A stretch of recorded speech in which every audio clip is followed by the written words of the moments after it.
Well, hello there. I hope I'm audible. Yeah, we're 20 minutes late. I didn't expect to be this late, but yeah, just trying to get things in order. Well, welcome to the live stream. This is I think this is the second or third time that I'm trying to do something like this.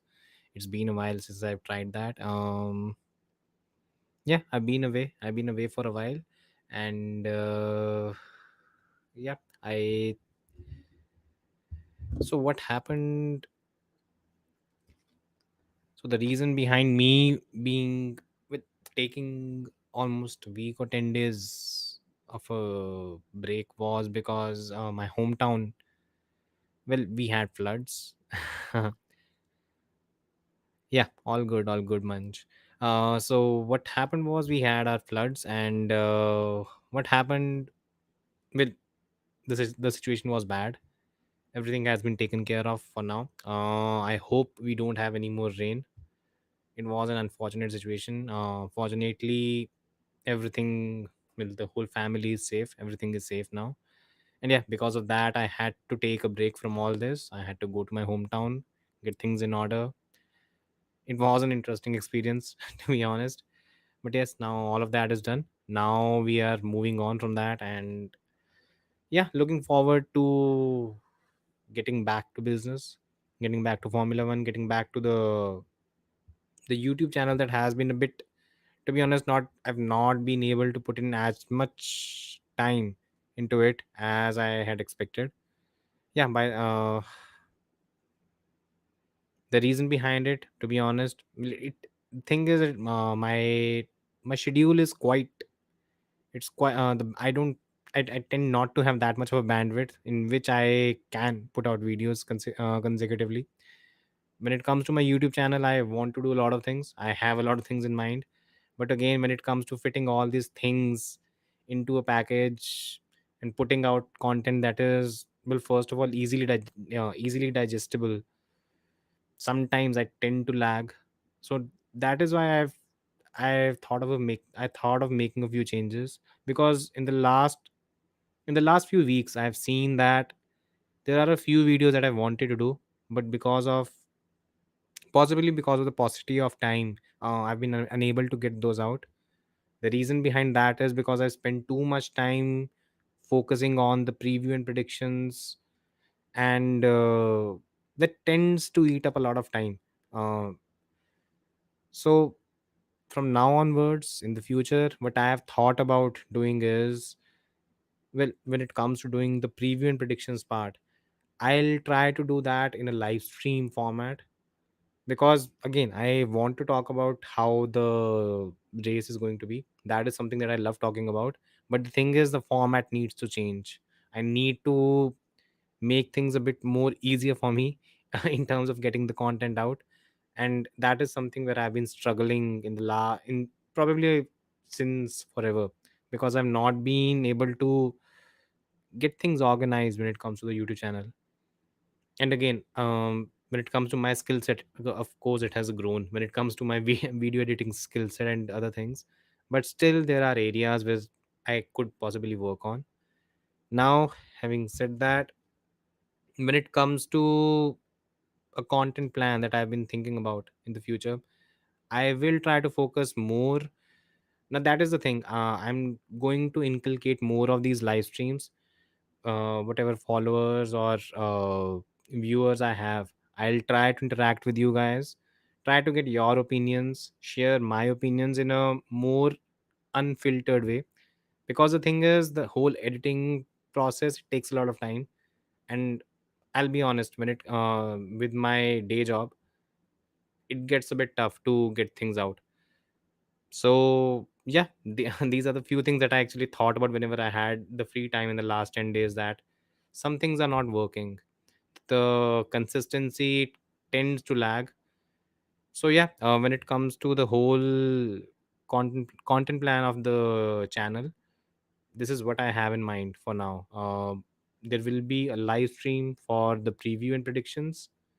I This weekend I am thinking of trying to do a qualifying watch along. I might have a friend who might hop on during the qualifying session. So we might do that thing for this particular race in Hungary. Maybe we'll do something for the race as well. I haven't really thought it through. Well, it's I've only come back this morning, so I haven't had too much of a time to think about all those things. Having said that, that is something that I want to do. Other than that, I'll try to add more short videos, 6 to 7 minute videos that don't take too much of my time, and that is something that will be easily digestible, and that covers the latest topics. Something that honestly I've been missing a lot. So yes, that is there. Let's see what happens. For now, these are the things that I'm trying to focus on. And of course, the driver ratings, that I'm going to do for sure. That is something I'm not going to give up on, because that is a video I'm very passionate about. Primarily because in my view, if until and unless we rate every race for every driver, we cannot be certain. Because what happens is, we all have our biases. To be honest, even when I rate, I feel there are some biases that are involved. But when you even it out over the entirety of, what, 2022 races, what happens is, the it tends to get normalized to an extent. So what we will have after the 2021 race season is a comprehensive data from which we can tell which driver was probably the better one, which wasn't. And from and making a judgment on the basis of that, it seems like a better way and a more comprehensive way to do things. And even last year, when I did my driver ratings, more often than not, they are very subjective in the way they tend to be, um, in the way anyone tends to go about it. Like, for instance, the 2021 season, we had quite a few F1 pundits. They felt that Carlos Sainz was probably the better driver as compared to Charles Leclerc. Now, in my view, he wasn't. But again, I did not have any concrete data with which I can oppose that particular assertion. Now I'll have the whole thing in written, that this was what happened in X race, Y race, Z race, and over the entirety of the season, this was the driver that averaged better in terms of ratings per race. And that is how I actually want to go ahead with it. So yes, the driver ratings video will stay. So, and other than that, the live streams will increase, because that is something I'm truly passionate about, and that is something that I really wanted to do. So yes, that is there. Now, now, I think I've chatted enough about the channel. Now let's get to the main part of the video, main part of the live stream. Why I wanted to, get back to it and reach out to you guys, have a little conversation, if we can call it that. Now the thing is, since last week Monday, I've been when it happened last week, when floods hit my hometown. So since then, I've been pretty much distracted or focused on something else. So I've not really had the chance to talk about what happened in the race, or talk about what happened when it comes to the latest developments in Formula One. Now, there are a couple burning topics that are there for now. The first is, well, when it comes, the first, and I feel so sad that I was I was unable to, give my proper view of the whole development, and the whole development around Daniel Ricciardo and him coming back to Formula One, joining Alpha Tauri, replacing Nick De Vries. I really wanted to give my take on it, because yeah, that was something I think, if you guys remember, if you've seen the, what should I say, if you've seen my, probably my content a month or two, I, I I'd done a video about Daniel Ricciardo, and how the prime the main heading or the main title of the video was how it would be career suicide for Daniel Ricciardo if he went ahead and and ultimately drove for Alpha Tauri alongside Yuki Tsunoda. Now, that was my view at that point in time. But the thing is, when you sit down and take a look at it from the perspective of Red Bull, from the perspective of Alpha Tauri as well to an extent, and from the perspective of Daniel Ricciardo, I think overall it tends to make sense. It does not make sense for Nick De Vries, but yes, I'll get back to that as well. Now, when I talk about the whole switch from Nick De Vries to Daniel Ricciardo, I think there are 4 points that should ideally cover what the hell happened between that should ideally cover why the whole thing made sense. Now, the first reason why I feel Nick De Vries, why replacing Nick De Vries with Daniel Ricciardo made sense was because, in my view, and I've maintained this stance since the very first race, since the start of the season, that Nick De Vries he was not a Red Bull quality driver. What I mean by that is, when you look at his record, when you look at his age, when you look at the entire package, none of that speaks out, or none of that shouts a potential Red Bull driver in the future. It doesn't. And it's not that I don't like Nick, because I think even he has had a lot of challenges, and he has also overcome a lot of things.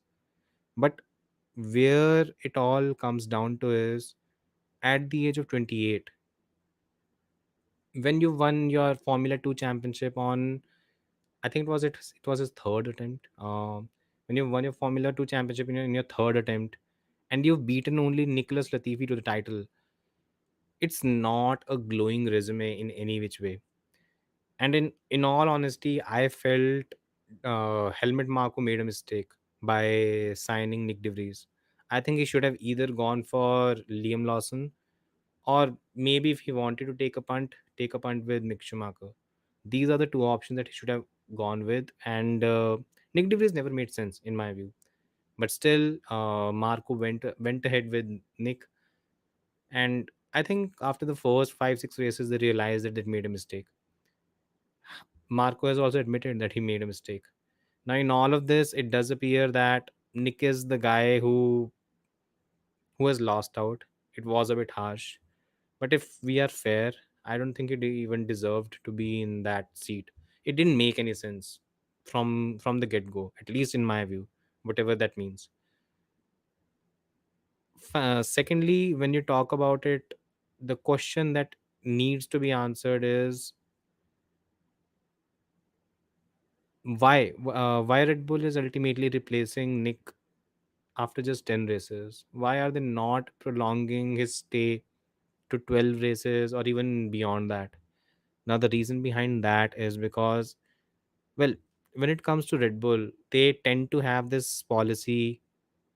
Some of the, yeah, exactly your point, Manch. I've never, to be honest, if we, you actually brought up a good point, and I think this is something that I actually wanted to take a look at as well. I'll just do one thing and I'll show you something. And that is something I tend to show to everyone when it comes to Nick De Vries. It's just a poor, okay, maybe I should not be this harsh on him. But if you look at his junior career, it's not it's not something too glowing. There are too many loopholes, and there are too many areas where you can question why the driver is actually in Formula One right now. Let me see. I'm just opening the whole thing.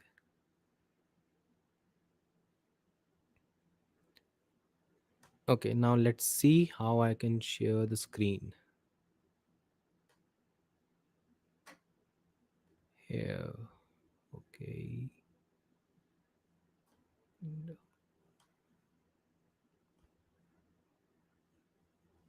Okay. So now I hope this thing is clear.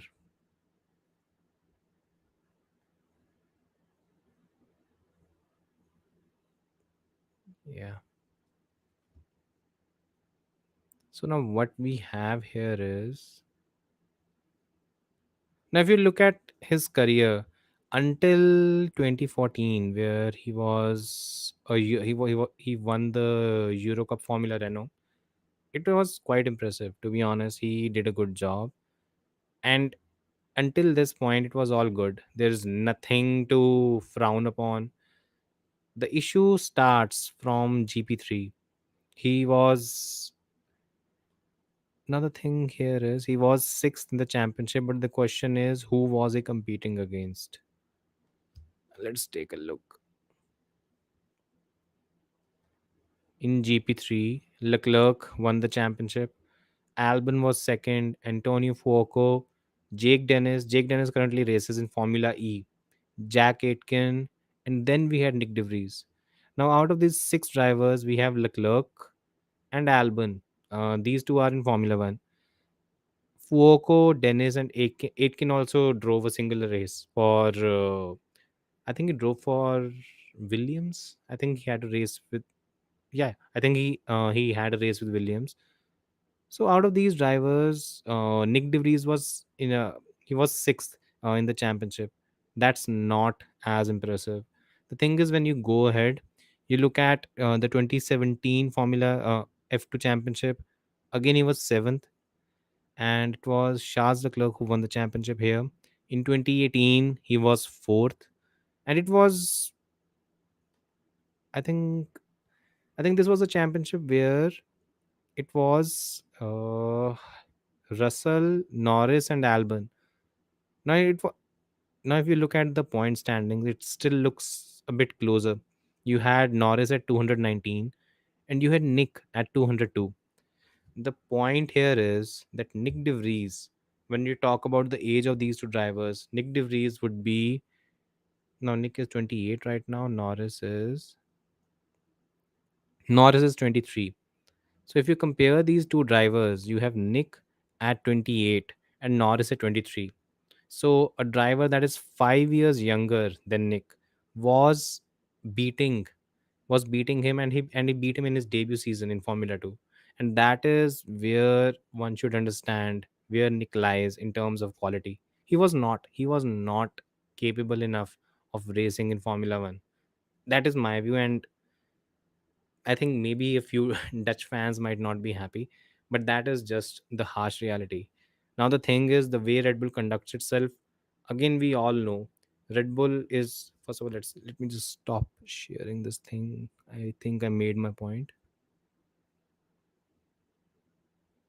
Let's get back to it. Yeah. So, yeah, now coming back to Red Bull.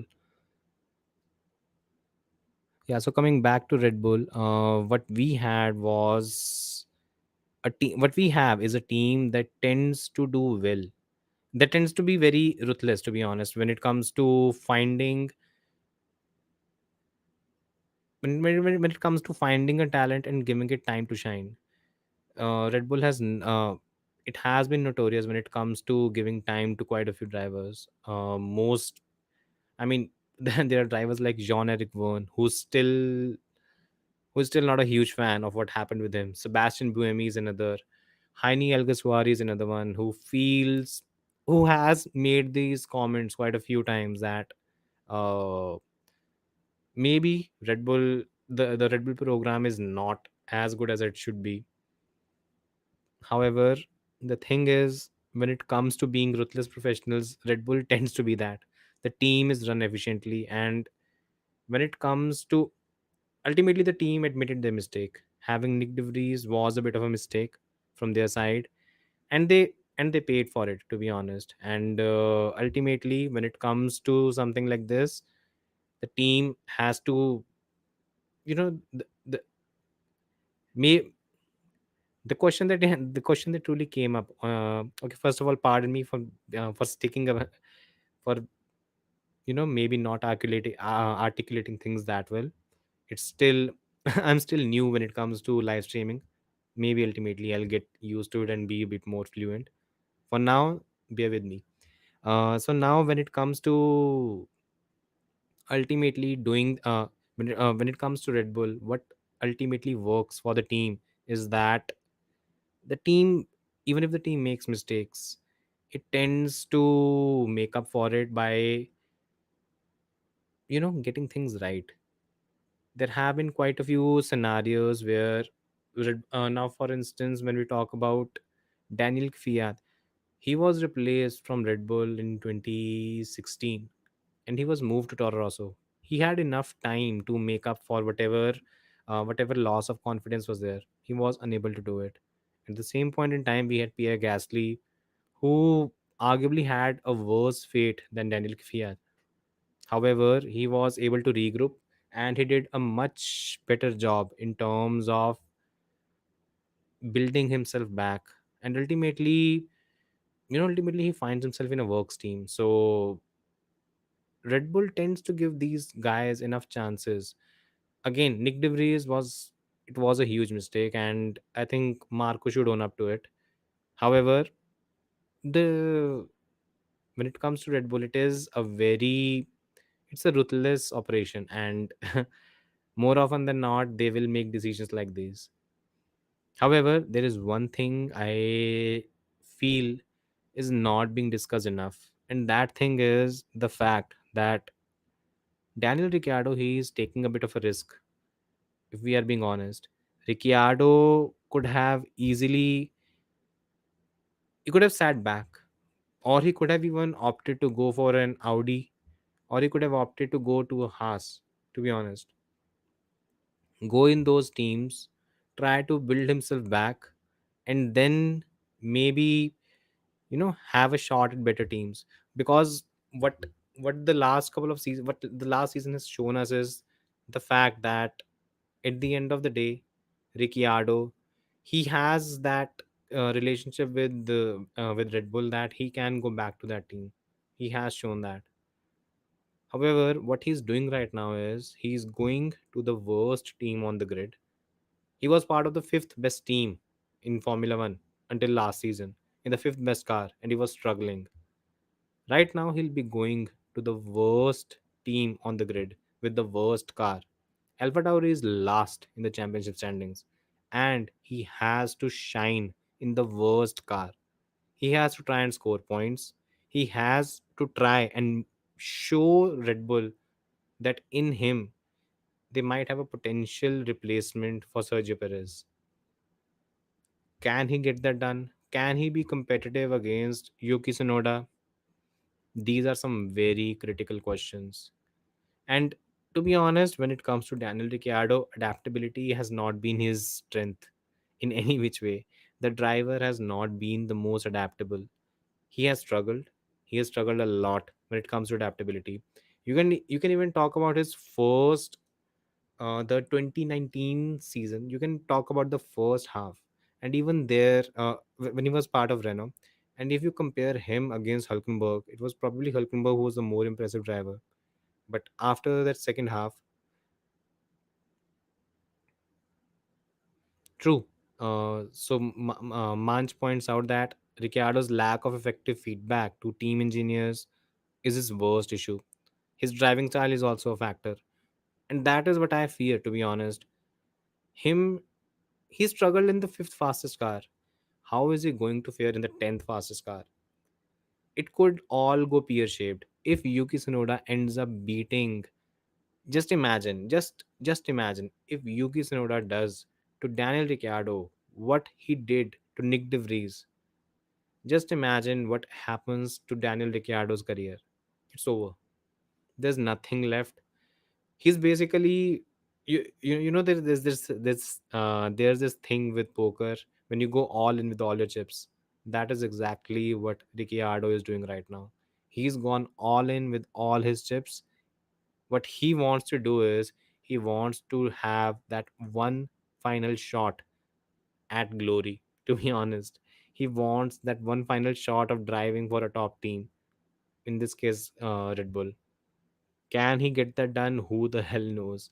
But the thing is, you have to give him props for even trying, because there are many who would not have even tried. So yes, I think somewhere down the line he needs to have his flaws as well. Finally, talking about Red Bull. And the thing is, what Red Bull has done this time is they've basically found an insurance policy for Sergio Perez. Sergio Perez and Max have not gotten along as well as they should have, to be honest. There's some there's a bit of a niggle between the two. Why? I don't know. Uh, but it's not as smooth as it was in 2021. As a result, what Red Bull is plus to add to this, there are a couple of factors that have also played a role. The first is the fact that Sergio did not finish the 2022 F1 2022 championship as a runner up to Charles Leclerc.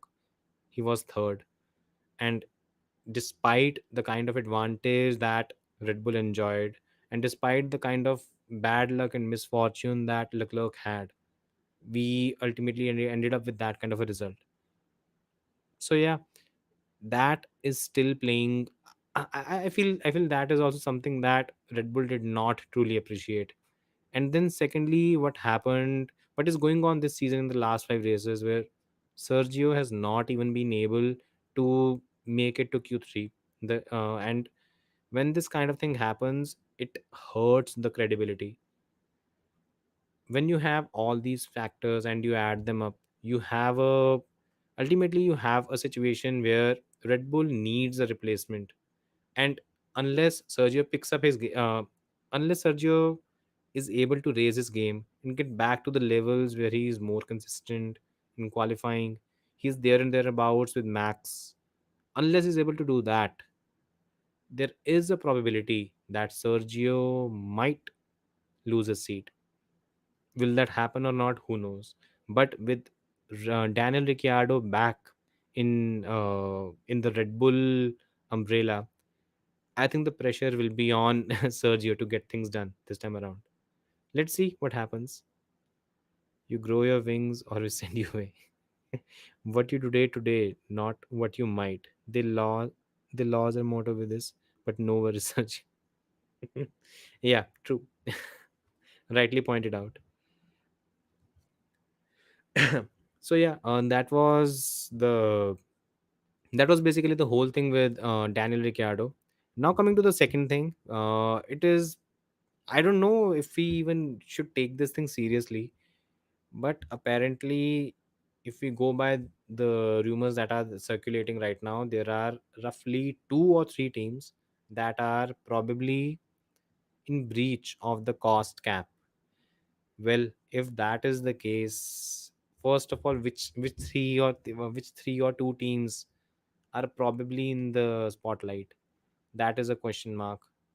I would be surprised if Red Bull has once again breached the cost cap.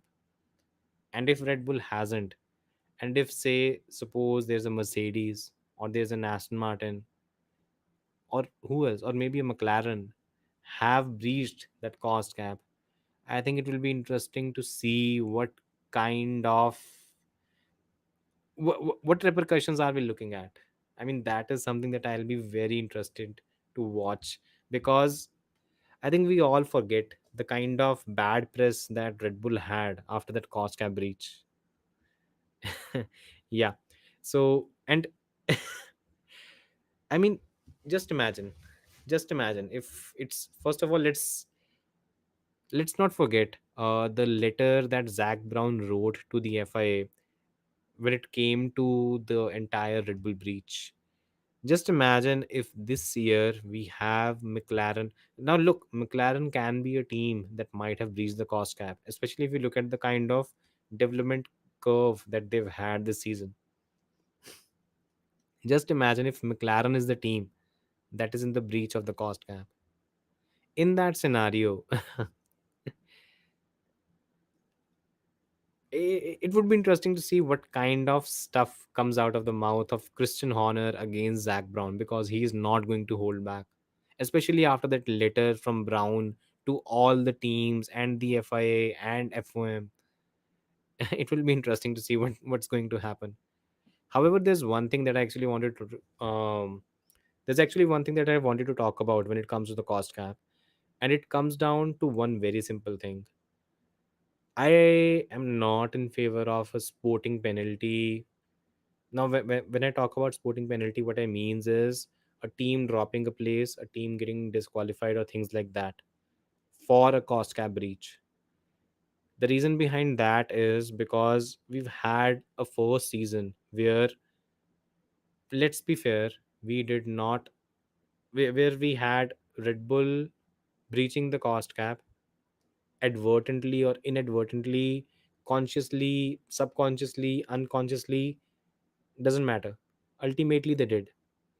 And if they have done that, and uh, and they just uh, and they just faced a 10% reduction in development time, then you cannot now go back and implement penalties that are sporting in nature, that could ultimately affect a team's final standings. I'm not in favor of that, because there's this thing called precedence.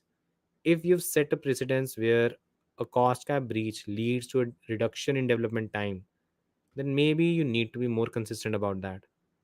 And if that is not going to be the case, again, there will be question marks of, well, Red Bull favoritism, or even unfair practices, to be honest.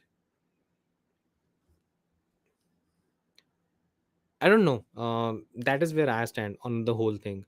In my view, you cannot have, the mic seems to be okay.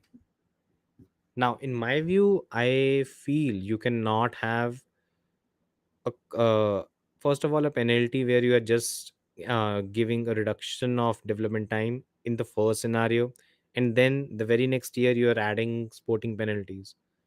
You cannot have that. Aston Martin is probably another team. Look, there are, if we are going to talk about three teams, in my view, there is a very high chance Aston Martin is going to be one of them. There is also a chance that McLaren might be one of them. And then I'm, just because they're clumsy in the way they go about things, I feel Ferrari might also be a possible contender. And these are the three teams that I feel that could possibly be the teams that are in danger. But again, who the hell knows? I could never have predicted Red Bull to be a team that was clumsy with their accounting. So really, it's everything is going to be a surprise. However, when I talk about the whole cost cap thing, I'm not in favor of sporting penalties at all. That won't be fair in my view, because ultimately we have a precedence in front of us. Why are we not following it? That is just my take on the whole thing, to be honest. Now coming to the final, okay, now coming to the Hungarian Grand Prix. First of all, these are the two things that I really wanted to talk about. I will delve deeper into the cost cap thing. I have a video in mind, but for now, this is the basic gist of it. My initial reaction. By the way, there's also something else I think I'll start doing. Again, for that, I need to get the whole infrastructure in place. There are some things I need to put in place here. The mic is fine, but the whole, the place where I record and everything, there needs to be a better infrastructure. Let's just call it that. Yeah. Now let's move to the Hungarian Grand Prix preview and predictions.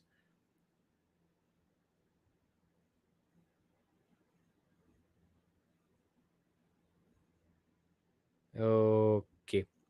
Now, first of all, when we talk about Hungary, I actually wanted to take a look at the weather first. That is the one thing that I truly wanted to check. Hungaroring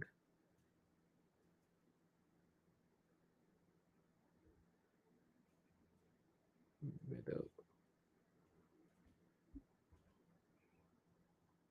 Oh, there's no, there's no rain, no precipitation or anything even close to it, and I'm fine with it. I don't really mind. In I've seen enough races where there has been rain, and I really don't think it's going to make much of a difference. Yeah. Anyways, there are a lot of things that we need to keep in mind when it comes to Hungary, especially because we are moving from two tracks that are arguably, there couldn't be a bigger contrast when we come to Hungary, from tracks like Silverstone and Austria. When we talk about Austria, the track demands low downforce configuration. There are long straights, and those straights tend to, they demand high top speed. That is the primary consideration. When you go to a track like uh, Silverstone, the aim is, at the end of the day, efficiency in the fast speed sections. Cops, Maggot, Beckett's, all of them. You need you need a car that is able to excel in those conditions. Now when we come to Hungary, Hungary is termed, well, you'll see this term used quite a bit this weekend. Hungary is termed, what is it called? Yeah, it's called Monaco without walls. And the reason behind that is, well, at the end of the day, the track is, it's filled with slow speed sections. It's not the best when it comes to pulling off overtakes. Lewis found out quite famously in 2021 when he had to battle with Fernando Alonso for numerous laps. Again, you talk about the track, the tire deg is going to be high, so Ferrari might struggle. Then, more often than not, the pecking order tends to be similar to what we have in Monaco. The reason behind that again is the slow speed sections, the efficiency in the slow speed section. It's called an Alonso track. It I think Alonso won his first race in this particular track. I might be, yeah, yeah. He won his first race in 2003 or 2004. Jesus. Oh yeah. Alonso won his first race in Hungary in 2004, and he lapped Michael Schumacher in 2004. Imagine that. Michael Schumacher won how many races did he win? I think Michael won 13 races that season. And even then there was a race where he was lapped. So yeah, weird things happen. Yeah, again coming back to Hungary, what, to be honest, what works for Hungary is, just let's be clear about it.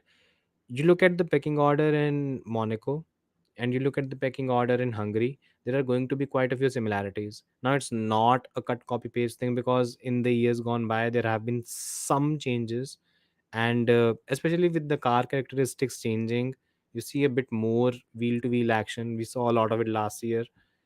Ferrari fucked it up again last year, if you remember. Charles Leclerc would have won the race if Ferrari had been smart enough and not have put him on the hard tires. Was it hard tires? Yeah, not put him on the hard tires. Screwed his race, but that's Ferrari for you. Oh, I always feel bad for the Ferrari fans. I used to be one for a long time, but then I grew up. Anyhow, coming back. So yes, when you talk about Hungary, the track layout is going to play a key role. Now, when we talk about teams that could do well and that could struggle, I think ideally, if the tire wear is going to be high, you might see Ferrari struggle. In terms of track characteristics, Ferrari, it should work for Ferrari.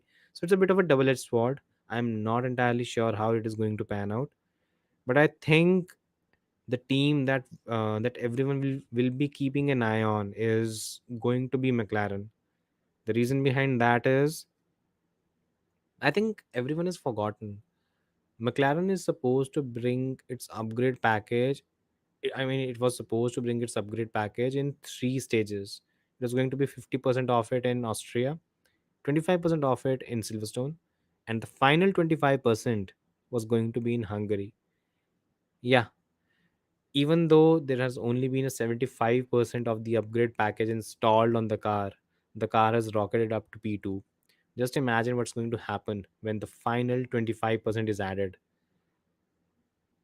Signs are ominous, to be honest. The thing is, in terms of car characteristics, McLaren apparently is not the best car when it comes to slow speed sections. Again, the jury is out on that, because whatever I had seen in the telemetry, I had my doubts in my whatever assessment I've made. Anyways, now when we talk about the key talking points this weekend, something that will be worth keeping an eye on. First of all, again, how can we forget Daniel Ricciardo coming back? He's going to be the news of the weekend. Let me be very clear about it. Daniel Ricciardo will be the guy who will be covered the most. He will be the man who would be, arguably, he would be, in my view, again, someone who would have a pretty much spotlight on him from the very first lap he does in FP1 until the race is done. Everything he does, every lap time, his first lap time compared to Yuki until qualifying. Just imagine if he out qualifies Yuki in his very first race. And just imagine in that same race, Sergio Perez ends up not qualifying in Q3. You that would be a double that would that would be double pressure for Perez, and it would be interesting to see if that happens. So yeah, Daniel Ricciardo returning is going to be a big news this weekend. I don't expect much from him, at least in the first weekend. Give him time, let things marinate, let him get used to the car, and ultimately let him gain confidence in AlphaTauri. So yeah, for me, at least in my view, give him a couple of races, let him get used to it, let him spend some time in the simulator, because more often than not, although Ricciardo has done a lot of simulation testing, he has not done it in the AlphaTauri. He's done it with Red Bull. So that's a huge difference. And it will take a lot of getting used to. So yeah, that is there. Now the second point is, I think I touched on it earlier. It's the McLaren update. I'm not sure how big an impact it will make now, because McLaren has already made the jump.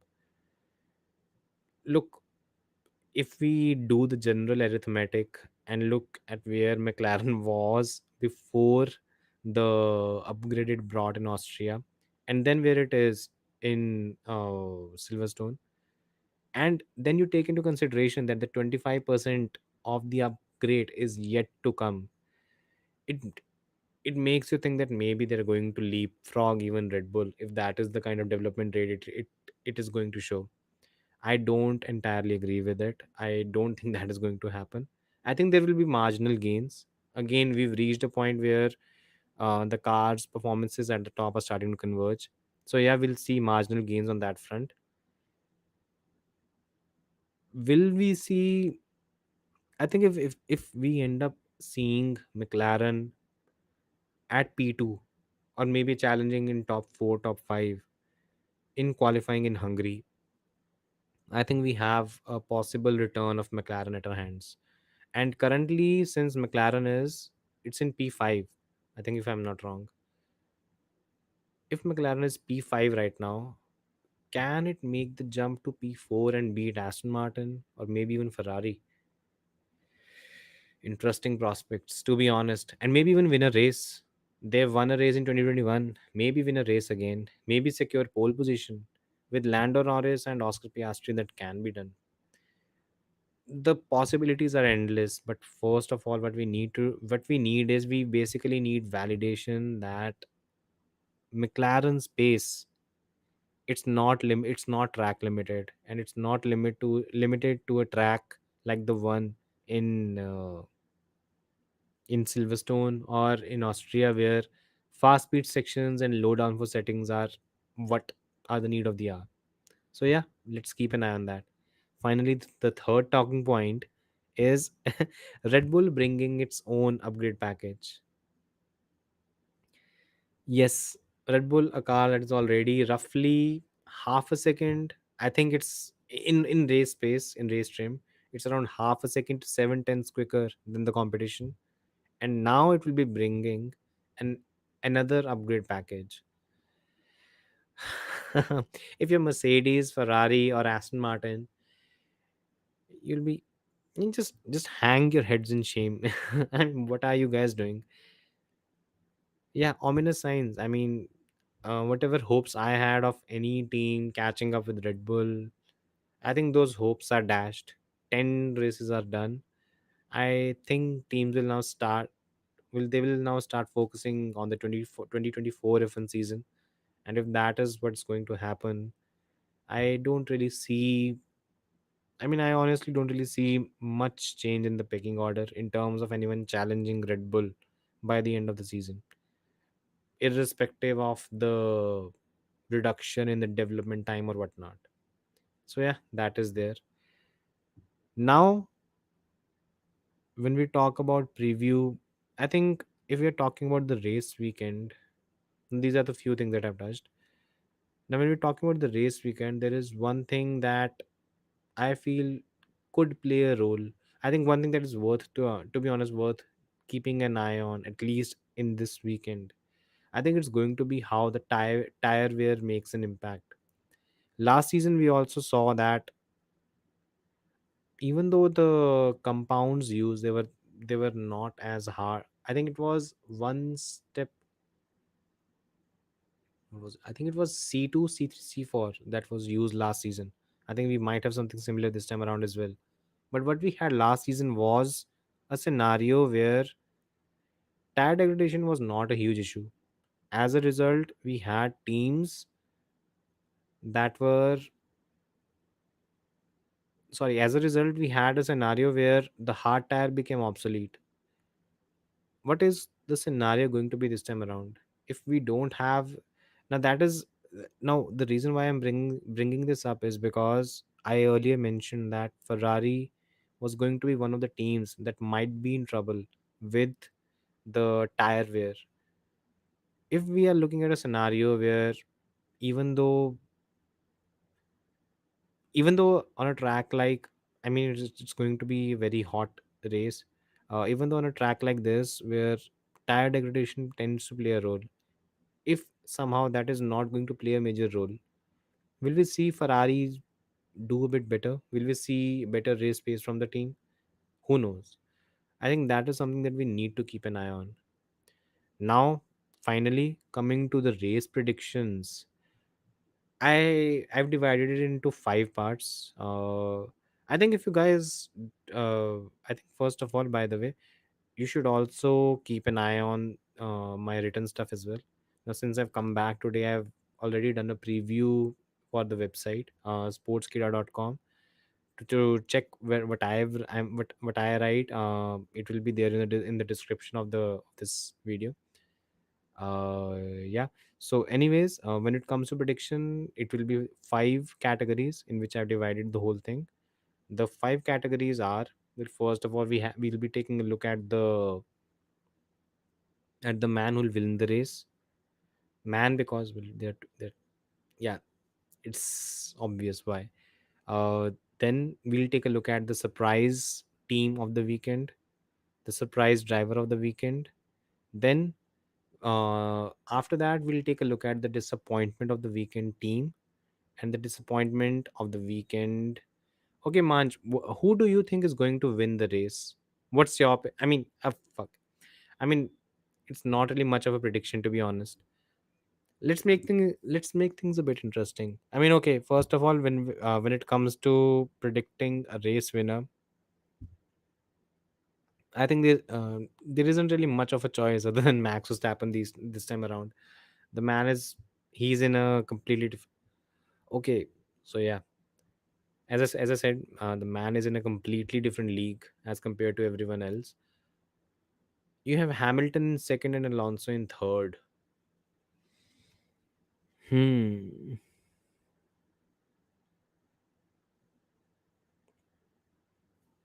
Look, the thing is, when it comes to Mercedes, it struggled a bit in the slower speed sections.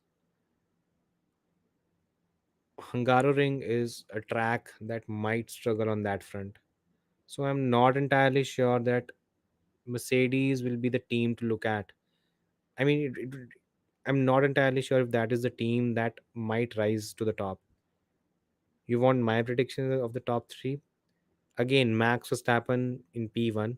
I expect him to be there. Though I think we'll take pole. Hamilton's. Yeah, I think he has on the current F1 grid. There are drivers that have one win in Hungary. There's Alonso with one. There's There's Ocon who has one win. I think Max has also won the race one. Yeah, Hamilton has 8 wins. Anyhow, getting back to the top three, in my view, Max is going to win the race, so let's keep that aside. I feel Lando Norris will be P2, and I feel Fernando Alonso will be P3. Why? Because I feel the McLaren progress is genuine. That's just my view. Again, I might be wrong, but that's just something that I feel. When it comes to Lewis, I think when it comes to Mercedes, to be honest, my only concern is that slow speed sections is where Mercedes tends to struggle a bit. So yeah, that is where I feel we might see the team struggle. That's my pick. When it comes to the top three, it will be Verstappen. Yes, when it comes to the top three, it will be Verstappen, Lando, and Alonso. I might even I feel for Ferrari could be in contention, but again the race pace, the tire degradation, I have my struggles. I am not entirely confident of how they will do. So yeah, that is the reason why I'm not. Again, look, when it comes to Ferrari, there are too many things that can go wrong. The strategy might go wrong. The car might suffer from reliability. Then again, you have the whole issue with the race pace. So I really can't bet on Ferrari, even though I feel the track should suit them. Again, let's see. So yeah, that is my top three. Again, coming back to the surprise of the weekend, I have already mentioned it. The surprise of the weekend, in my view, is going to be McLaren. There are quite a few people that are writing off McLaren right now. They actually feel that McLaren might struggle because we are back to a slower speed, to a track that has a lot of slow speed sections. The thing is, even in Silverstone, if you take a look at the first sector, other than the first switch, the right hand switch, every other section is very slow. You can't, and even despite that, for McLaren did not lose too much time compared to Red Bull, Mercedes, Ferrari, in any which way. The team was quite competitive and did a good job.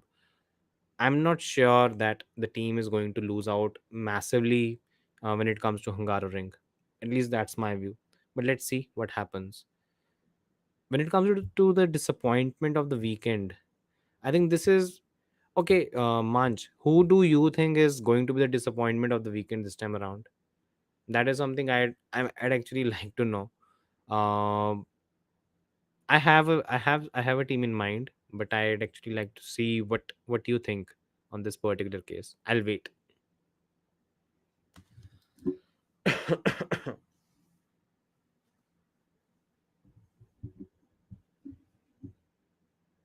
Whoa,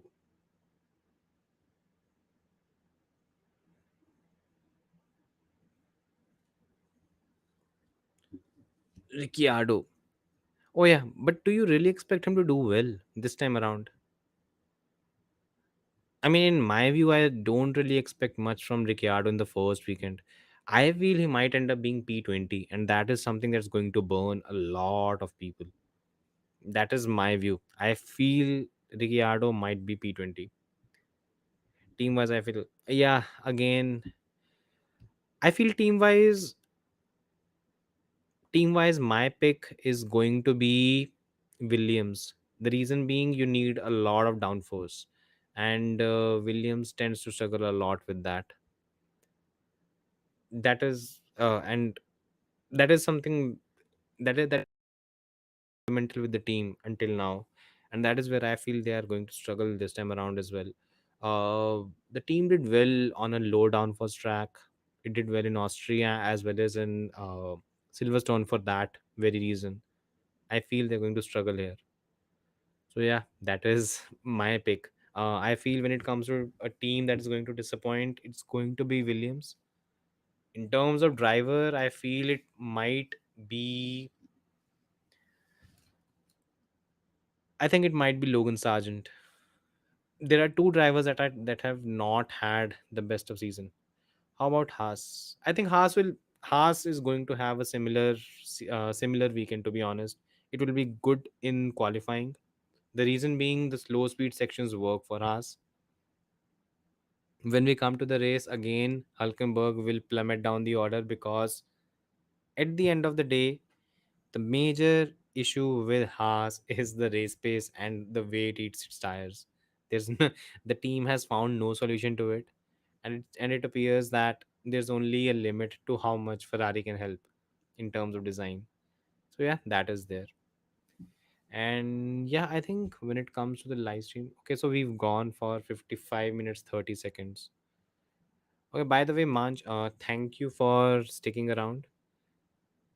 It's it went decently, at least in my view. Again, I'll improve, get better, become more habitual, and understand how to conduct myself better here, and have a better have a better vocabulary, to be honest, and a better throat as well. It's still lacking for after getting a lot of things done in the last 10 days. So yeah, that is there. I'll wrap it up here. Most of it is done.